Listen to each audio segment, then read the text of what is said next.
भारत में प्राचीन सभ्यता से जुड़ी अपने रीत रिवाजों में कई विचित्र और अजीबो-गरीब और दिल दहला देने वाले परंपराएं होती हैं। नंबर 8, मेढक की शादी। आपने भारत में आमतौर पर पेड़ से शादी करने वालों के बारे में सुना होगा, लेकिन क्या आपने कभी मेढक की शादी के बारे में सुना है? अगर नहीं, तो जान लीजिए, हमारे देश के ही कुछ सिद्धांतों में अच्छी बारिश के लिए मेढक की शादी पूरे रीति रिवाज से मनाई जाती है। दरअसल यह असम के जोरहाट जिले के गांव में लोगों का मानना है कि अगर पारंपरिक विवाह में मेढक की शादी होती है तो इससे लंबे समय तक गरीबी खत्म हो जाती है और कुछ दिनों के भीतर ही भारी बारिश होती है। नंबर 7, लठमार होली। वैसे तो होली का त्योहार पूरे भारत में बड़े जोश और उल्लास के साथ मनाया जाता है, लेकिन उत्तर प्रदेश के मथुरा जिले के नंदगांव और बरसाना में होली का त्योहार बहुत ही पारंपरिक तरीके से मनाया जाता है, जिसे लठमार होली के नाम से भी जाना जाता है। इस होली में महिलाएं पुरुषों को लठ से मारती हैं, जबकि पुरुष लठ से अपने आप को बचाते हैं और इसी कारण इसे एक विचित्र परंपरा का हिस्सा माना जाता है। वो कहते हैं ना, भारत में आपको कई रंग देखने को मिलेंगे, ये भी उन्हीं सनातन की परंपराओं में से एक है। नंबर 6, सिर पर नारियल फोड़ना। यूँ तो भारत में आस्था के नाम पर कई चीजें पारंपरिक प्रचलित हैं,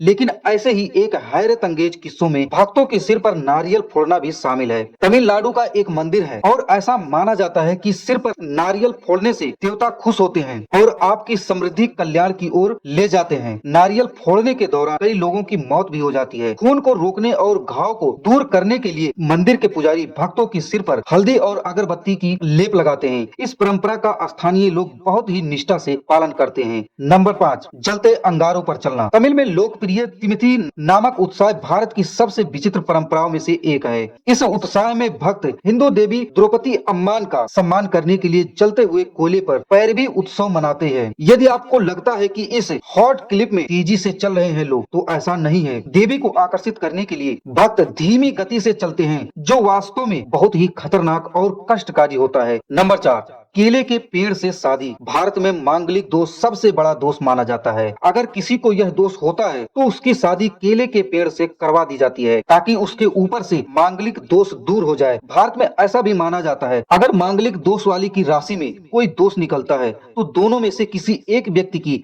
मृत्यु पक्की होती है। ऐसे में दोष दूर करने का यह सबसे आसान तरीका होता है, केले से शादी करना। नंबर 3, पुलिकाली महोत्सव भारत की एक परंपरागत परंपरा के रूप में कार्य करती है। यह त्योहार केरल के त्रिशूर जिले में हर साल मनाया जाता है। इसमें प्रशिक्षण कला टाइगर के रूप में तैयार होते हैं और वसूलों के पारंपरिक लोक शास्त्रागार पर कलाकार दिए जाते हैं। हालांकि यह परंपरा कोई खतरनाक नहीं, लेकिन अभी भी कुछ हद तक अजीब है और साथ ही कई लोगों के लिए यह मनोरंजन होता है। नंबर 3, नरभक्षण स्वभक्षण। भारत के वाराणसी में अघोरी बाबा रहते हैं। यह मृत व्यक्ति के शरीर के टुकड़े और मांस के लुथुड़े खाने के लिए है। ऐसा करना एक अलग मन से मौत का डर हमेशा के लिए सामने आ जाएगा। इसके अलावा आध्यात्मिक ज्ञान की प्राप्ति हिंदू सिद्धांतों के अनुसार पवित्र व्यक्ति, बच्चा, गर्भवती, कुंवारी लड़कियां, कुष्ठ रोग और सांप के काटने वाले व्यक्ति का दाह संस्कार नहीं किया जाता है। इन सभी को गंगा में बहा दिया जाता है। नंबर 2, बच्चों को हवा में फेंकना। हमने आमतौर पर बच्चों को हवा में उतारते हुए देखा है,